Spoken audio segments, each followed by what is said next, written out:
We're welcoming on NFL insider for CBS, Jonathan Jones, to the program to discuss some storylines from Week 10, and none bigger than the head coaching storylines throughout the NFL, whether it's Matt Eberflus of the Chicago Bears, Doug Peterson of the Jacksonville Jaguars, or Mike McCarthy of the Dallas Cowboys.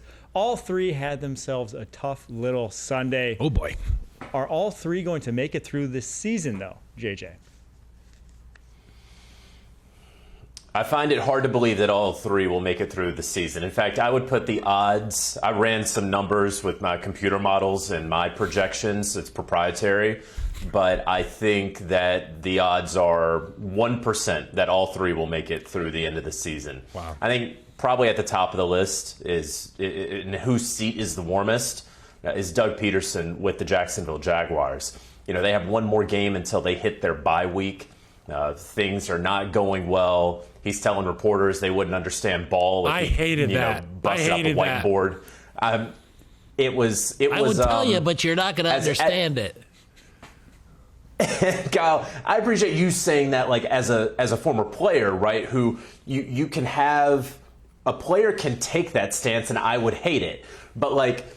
As a journalist, like, yo, I'm busting my button here. Like, you know, I'm asking trying. you a question and so about many the of the game. questions are right. How often are they wanting these questions about the game? I'm not asking you about the noise. I'm not saying, what do you tell fans when they say none of those stupid questions that sometimes get asked in major markets? This is actually like, help me understand this play. And he's like, if I tried, you still wouldn't understand. So that was poor. And I think a lot of people around the league are anticipating, especially if they continue to go the way that they have, that during the bye week next week, that something could happen with the Jaguars. You got Matt Eberflus in Chicago, who he's not making any changes literally right now, but everyone anticipates that there will be a change at offensive play caller with the Chicago Bears at some point this week. Why he hasn't announced it yet? He says he's going through his process right now. Caleb Williams will remain the starter, but Shane Waldron, the offensive coordinator, it is really hard to imagine a universe where he is calling plays for the Chicago Bears in their next game. And then lastly, of course, Mike McCarthy. Jerry Jones said after the game he's not moved to make any moves during this season. Usually his history has played out where he waits until after the season, but I don't know that anyone, and that includes Mike McCarthy himself, believes that he'll be coaching the Dallas Cowboys in 2025. You know, it's interesting as you talk about the Bears, because I know they don't make moves in the midseason, and I've been a part of a lot of the firing and hiring processes of head coaches, assistant coaches, coordinators in Chicago. I can't remember a time where they got rid of the coordinator during the season, but if there was ever a time that I feel like the seat is hot enough and the questions grow loud enough from the public, it's right now for the Chicago Bears, and they've had their opportunity to have progression at the quarterback position, but you look at their schedule moving forward, and it does not bode well for the Bears. It's not like we're going to wake up today and things are going to change. They need to make changes, and I'm just not sure if it's going to happen right now or after the end of the season, JJ. That's why I think it's impossible that Eberflus makes it to the end of the season. It's not because of necessarily that they're a bad team. It's because they have the most difficult schedule in the NFL down the stretch. They play literally not a single team below 500. The entire easy part of the schedule is gone. Like, all the easy teams in their schedule are done. Pretty much every team that they play. Remember we said the NFC North was the best division in football? Well, they got to play those guys twice now moving forward. So we got to make some changes. They're in trouble. So with all these coaches potentially fired, what's a coach, do you think, or who are the top names at this very moment to replace those coaches on their way out? Okay, so look, every year we usually get somewhere around 7 or 8 head coach openings. So right now there are 2, right? You got the Saints and you got the Jets. Let's go ahead and anticipate that.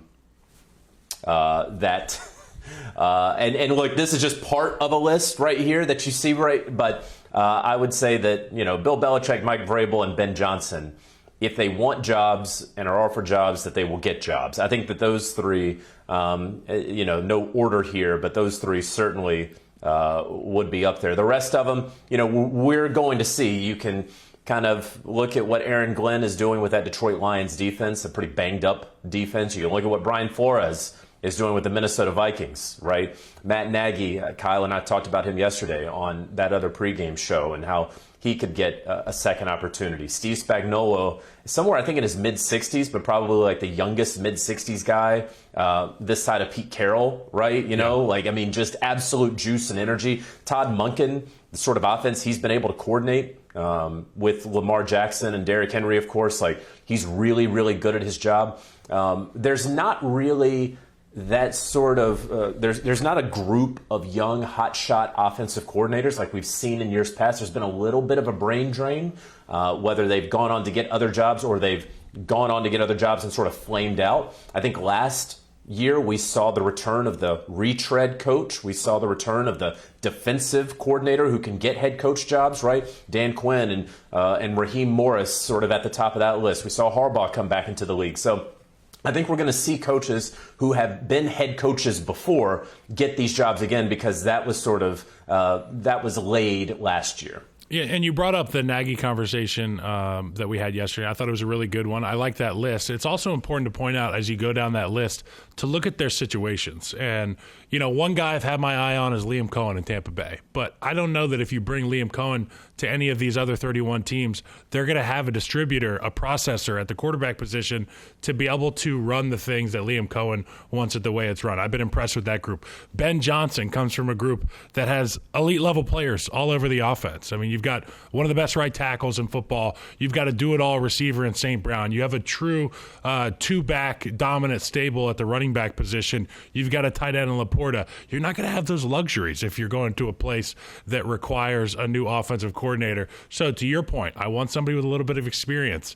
I like that Nagy pick a lot. I mean, it's important to understand that he has been under Andy Reid. He has been to the top of the mountain, won Super Bowls. He's been a coach in his own right. I was there with him in Chicago. He won Coach of the Year. We went from the basement of the NFC North to an opportunity to win the NFC North. So I like your point about retread. Experience is important. You also want that creative offensive mind. Nagy is that.